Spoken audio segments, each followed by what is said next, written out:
Ok,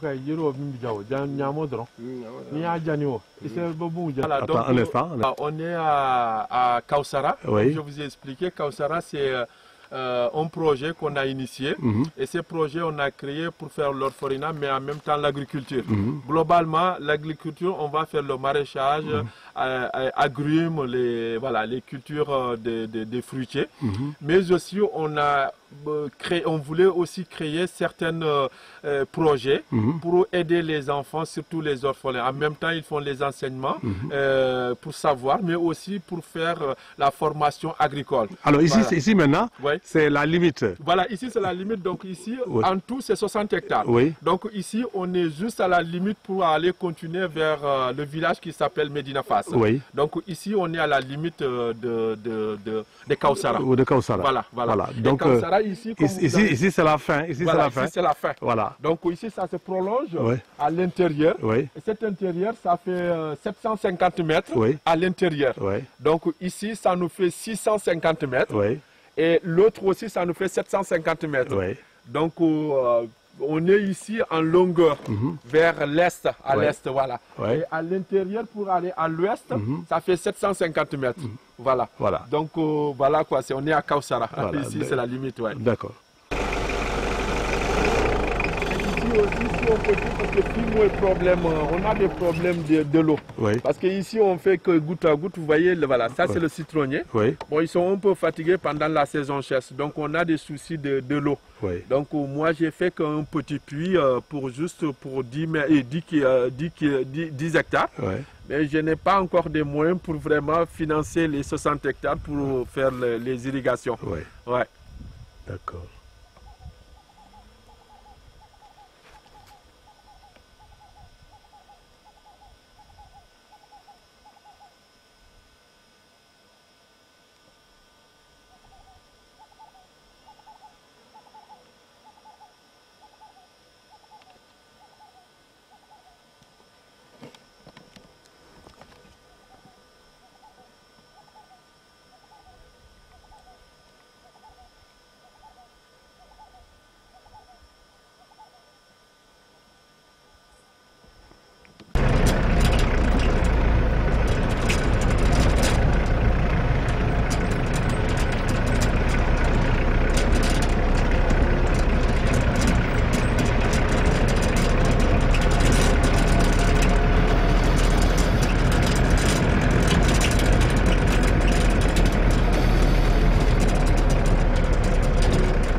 doucement.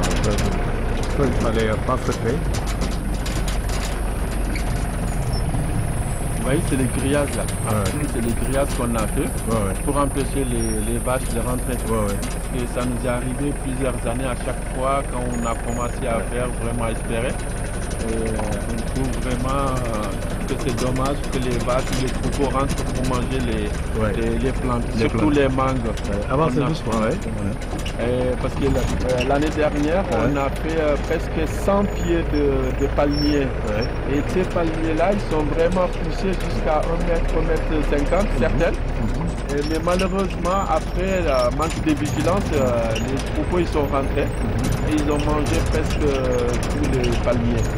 Et aussi, c'est dommage parce que les mangues, c'est des mangues quintes et des quêtes. Tout est greffé. Mais aussi, malheureusement, aussi, par manque de vigilance et de moyens pour faire des clôtures, et ils ont mangé ça aussi. Bon, on a réussi vraiment à faire sauver certaines citronniers, des oranges et les clémentines, voilà, qui sont à l'intérieur. Donc ici, comme je vous ai dit, c'est Kaoussara. Et vraiment, voilà le début. Ici, c'est le début. Voilà. On va faire l'interview à l'intérieur. Voilà. Donc ici, c'est le début du projet. Kaoussara. Voilà, Kaoussara, c'est le village, comme j'ai expliqué, bon, c'est le village des orphelins. Pour que les enfants qui ont perdu leurs parents venir ici, en même temps les former et enseigner en même temps aussi. Parce qu'on a pensé que l'avenir du Sénégal, l'avenir surtout de l'Afrique, c'est l'agriculture et l'aquaculture. Et tout ce qui englobe dans le maraîchage ou aussi dans les agrumes. Voilà, donc c'est pour ça, moi c'est quelque chose qui est mes ambitions. Et manque de moyens, on fait ce qu'on peut. Et en tout cas, c'est notre souhait. C'est ça. Voilà. C'est ça. Donc là, on est à l'intérieur, presque là, pour aller vers le sud, de l'autre côté. Voilà, c'est Kaoussara.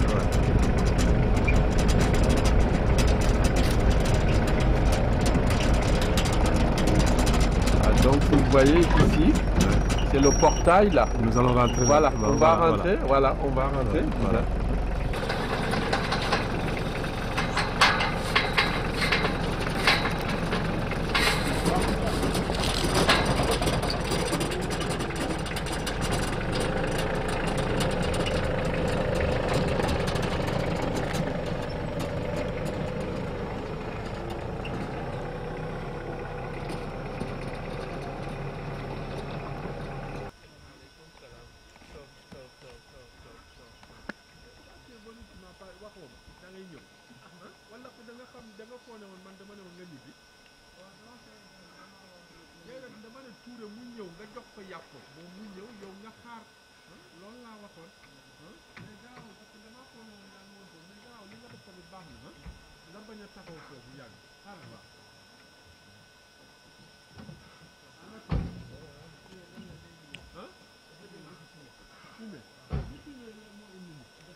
taalal lampe bi ma xool mu ngi tàkk voilà il y a du panneau solaire. Oui. On a essayé, on a fait aussi.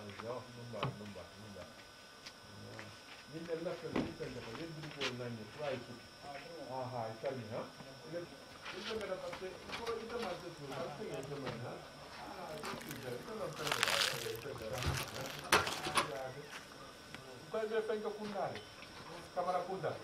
Yo, kamera may fenke, yo may lon. May moon. Ako fakir. Alfe fakir. Voilà, on va regarder de ngesude. Donc voilà, on a les tuyaux aussi. Voilà, tu as dit,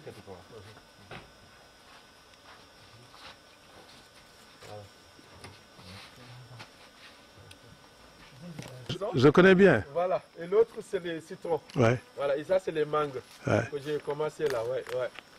On a fait des pépinières là.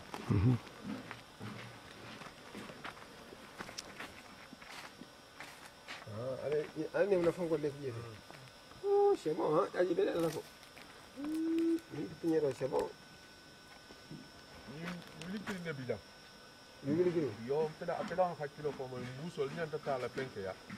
Les gaines, quoi. Ouais. Les gaines, les gaines. Les gaines, voilà, Ouais. voilà, c'est les gaines, voilà.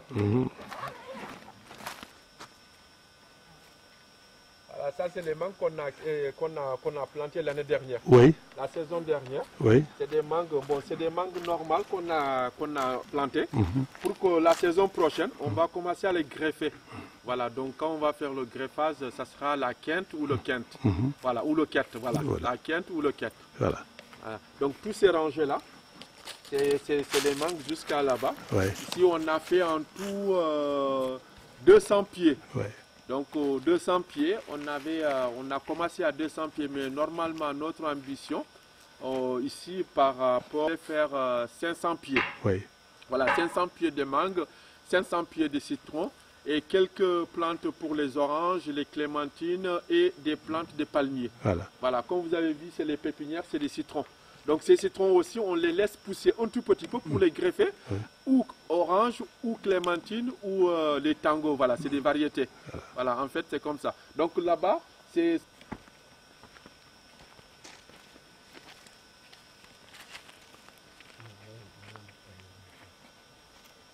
Voilà. Donc ici, en tout aussi, c'est 9 bassins. Voilà, on a fait les grands 9 bassins, donc ces bassins-là, Ouais. et le grand bassin, ça se trouve là-bas. Donc là-bas, c'est la puits. C'est le puits qu'on a fait là-bas. Donc ce puits aussi, on a mis du pompe immergée. On va voir si on a l'occasion Ouais. pour voir avec le groupe électrogène. Voilà.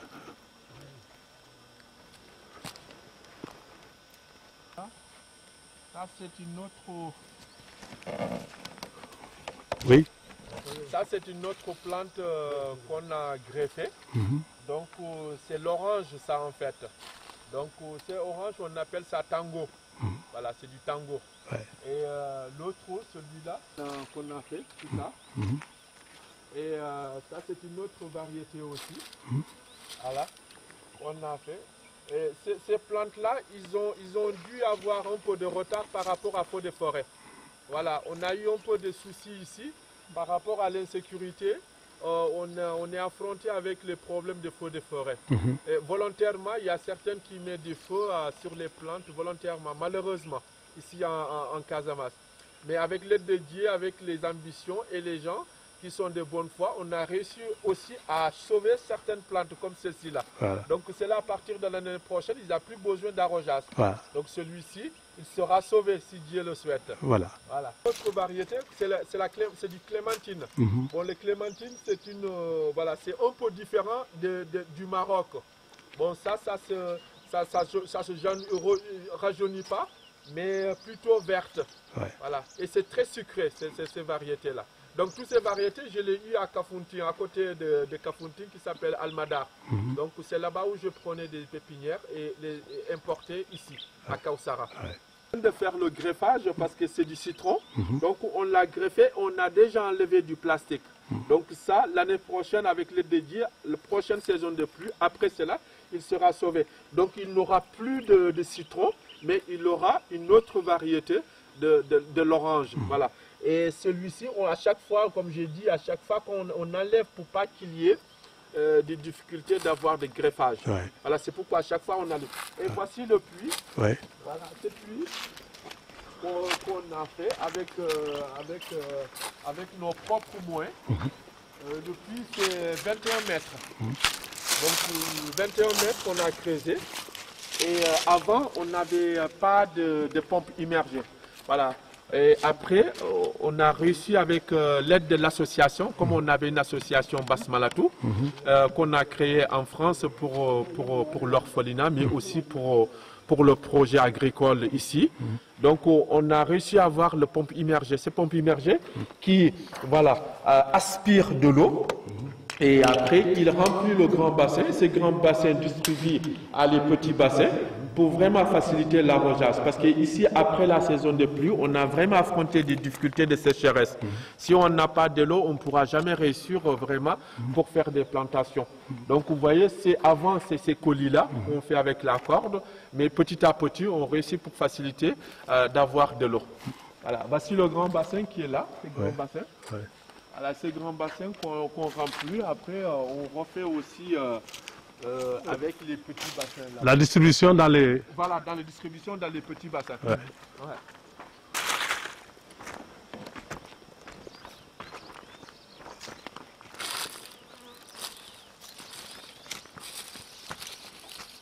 À faire sur un seul pied, à faire le greffage de 2 variétés. Donc, ce côté-là, on a une variété d'orange et de l'autre côté, on a une autre variété. Donc, c'est des gens qui ont formé, qui ont de savoir et de l'expérience. Ouais. Voilà, ils ont de savoir et de l'expérience. Donc, ils font ce test-là pour voir ce que ça peut faire après avoir eu 2 variétés sur un seul tronc. Ouais. Voilà, c'est le grand bassin. Donc, ça nous fait 3,50 mètres, peut-être 3,60 mètres. Ouais. Donc, de chaque côté. Et si on remplit à peu près, voilà, on a pas mal de l'eau. Avant de remplir cela, on essaie ces tuyaux qu'on a achetés pour relier avec d'autres bassins et pour que ça passe. Donc, il y a un petit bassin qui relie jusqu'au bout, qui vont. Ici, on a créé ici l'espace ici pour avoir, si on a des moyens, cet espace on a réservé cet espace pour les enseignements. Et puis pour avoir quelques chambres pour les orphelins. Ouais. Les orphelins qui vont rester ici, ouais. Ils vont étudier ici, mais aussi ils vont être formés pour savoir, parce que voilà, moi j'ai écrit en tant que shérif et après en tant que guide spirituel, j'ai écrit que l'avenir de nos enfants, c'est l'agriculture. Ouais. Aussi, c'est sur la terre. Donc, c'est pourquoi j'ai cette foi, cette ambition d'avoir cette initiative, de créer ça et de laisser ça comme héritage pour nos enfants. Les enfants du Sénégal surtout, parce qu'on a vu toujours, ces enfants, ils sont en péril d'aller en Europe, et ils sont en péril de l'esclavage, de la souffrance, de l'humiliation et de tout. Alors qu'ici, on peut avoir tout ce qu'on voulait avec la volonté et le courage. Voilà, c'est moi qui tiens le micro. Voilà. Et vous regardez la caméra et non moi. Chérif, bonjour et présentez-vous à notre micro. Alors, moi, je suis Chérif Abdourahim Aïdara, fils de Cheikh Mohamed El Fadel, Cheikh Khouba Aïdara à Amdani.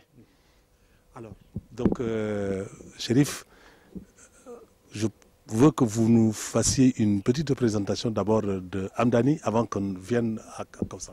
Alors, Amdani, c'est le village de notre papa qui s'appelle Cheikh Mohamed El Fadel, Cheikh Khouba Aïdara. Il a créé ce village-là et puis ça fait une quarantaine d'années. Il a eu à l'occasion de... C'était un camp militaire à l'époque et après, à l'époque de Senghor et d'Adama Diallo, il a réussi à avoir ce village-là. Voilà. Alors, donc le village, il grandit. Le village a grandi, heureusement, avec la chance qu'on a eue. Ce village avant, vraiment, les gens qui connaissent ce village et aujourd'hui, les gens qui viennent, ils ont cette fierté que la bénédiction de notre papa est vraiment visible. Alors, mon épouse disait qui connaît bien Amdani, qui me disait que oui, alors si Chérif se réveille aujourd'hui de son tombeau, et il va être très étonné. Et qu'est-ce que vous retenez concrètement de votre papa durant son vivant à Amdani? Notre papa, ça ne nous a pas surpris parce que ceux qui connaissent le papa, il a toujours été quelqu'un de foi, quelqu'un qui est vraiment spirituel, mais quelqu'un de Dieu. Mais tout ce qui arrive aussi au village d'Amdani, ceux qui connaissent notre papa, il a ses fiertés. Et il a attendu cela parce qu'il a tout préparé aussi. Il a préparé pour ses enfants, il a préparé pour le village et il sait très bien qu'Amdani sera vraiment un village prospère, un village qui aura la chance vraiment de réussir. Au-delà de la religion qui est perpétuée chaque année à l'occasion du Gamou, et quel est aujourd'hui le dénominateur commun? Qu'est-ce que le papa a laissé comme héritage à tous ses enfants, quelque chose qui leur est commune? D'abord, c'est la religion.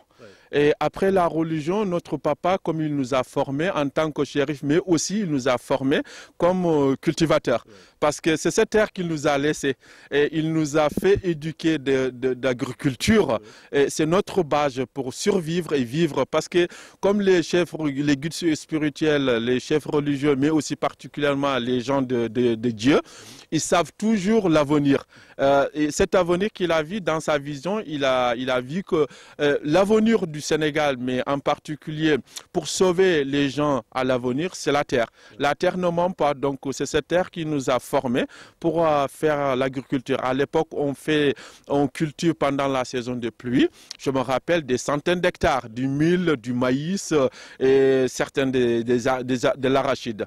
Alors, pour valoriser ou pour mettre, n'est-ce pas, ou pour joindre l'acte à la parole, l'acte à la parole, c'est-à-dire valoriser la formation que votre papa vous a donnée en matière d'agriculture, nous sommes aujourd'hui à Kawsara. Présentez-nous Kawsara. Alors voilà, c'est cet héritage que j'ai toujours essayé de continuer et avec fierté parce que je sais que voilà, ce sera sa fierté s'il est aujourd'hui dans ce monde-là, dans ce bas monde. Et aujourd'hui, on est à Kawsara. Kawsara, c'est un village que j'ai créé il y a 4 ans. Et Kawsara, c'est un endroit là où nous sommes. On voulait faire d'agrumes, c'est-à-dire des plantations des arbres fruitiers. On voulait faire du maraîchage, mais aussi on voulait créer de l'orphelinat. Et cet orphelinat, c'est pour aider les enfants, d'abord qui ont perdu leurs parents, d'avoir la chance d'avoir un savoir, mais le savoir d'agriculture, parce que c'est ça que mon papa a laissé comme héritage. Donc c'est pour ça, moi aussi, je préfère ou je souhaite aller dans ce chemin-là pour laisser aussi cet héritage aux enfants. Alors, quelle est la superficie de Kawsara? Alors, la superficie de Kawsara, en tout, ça fait 60 hectares. Et là où nous sommes actuellement, on est à l'endroit d'agrumes, c'est-à-dire la place où on n'a fait que d'abord des plantes fruitières. Ces plantes fruitières, il y a des variétés, il y a des mangues, il y a des citronniers, il y a des palmiers. Donc c'est l'endroit où nous sommes ici. Mais en tout, c'est 60 hectares. Alors maintenant, au-delà, n'est-ce pas, de ces arbres fruitiers, est-ce que vous avez d'autres ambitions dans le projet? Bien sûr, j'ai d'autres ambitions, ces ambitions telles que la création de l'orphelinat et aussi pour avoir vraiment la chance d'avoir plus de l'eau, parce que c'est cette eau qui va nous permettre d'élargir chaque fois que la saison de pluie s'est arrêtée. Parce que ici, notre souci, quand la saison de pluie s'est arrêtée, on a des soucis de l'eau. Donc c'est la sécheresse. Bon, pour que les plantes puissent aller tranquillement, pousser tranquillement, il nous faut cela, il nous faut avoir des moyens d'irrigation pour vraiment aider les plantes puissent pousser normalement. Mais aussi, on a cette initiative aussi, on a cette ambition de créer aussi des maraîchages pour faire de la salade, des carottes, des pommes de terre et certains légumes pour vraiment faciliter aux villages environnants pour qu'ils puissent venir ressourcer ici à Kawsara. Et pensez-vous à l'élevage aussi? J'ai pensé à l'élevage des bovins, j'ai pensé à l'élevage aussi des poulaillers, surtout des poulaillers, mais aussi j'ai pensé tout ce qui va dans des variétés de l'élevage métissage, c'est-à-dire pour vraiment amener des variétés de races que nous n'avons pas ici en Casamance. Voilà. Alors, aide-toi, le ciel t'aidera, dit-on, au-delà de vos propres efforts. Comptez-vous sur qui, en tout cas, pour conduire ce projet à bon port? Alors là, j'ai commencé toute seule. Là, vous voyez ce qu'on a déjà fait avec l'aide de Dieu. On a créé des puits, des forages, on a amené des panneaux solaires, on a créé des bassins, on a fait certaines clôtures de surface de 10 hectares pour pas que les troupeaux viennent détruire les plantes. Et ce que nous espérons, voilà, les gens de bonne foi, surtout en particulier l'État du Sénégal, qui a cette initiative aussi, cette ambition de Sénégal émergent, pour qu'ils puissent nous aider et venir nous aider pour notre projet, parce que ça fait partie du projet et du plan du président, j'espère bien, surtout du gouvernement du Sénégal. Alors, est-ce qu'il y a une question ou un message qui vous paraît important que moi j'ai certainement oublié de vous demander pour ne pas dire le mot de la fin.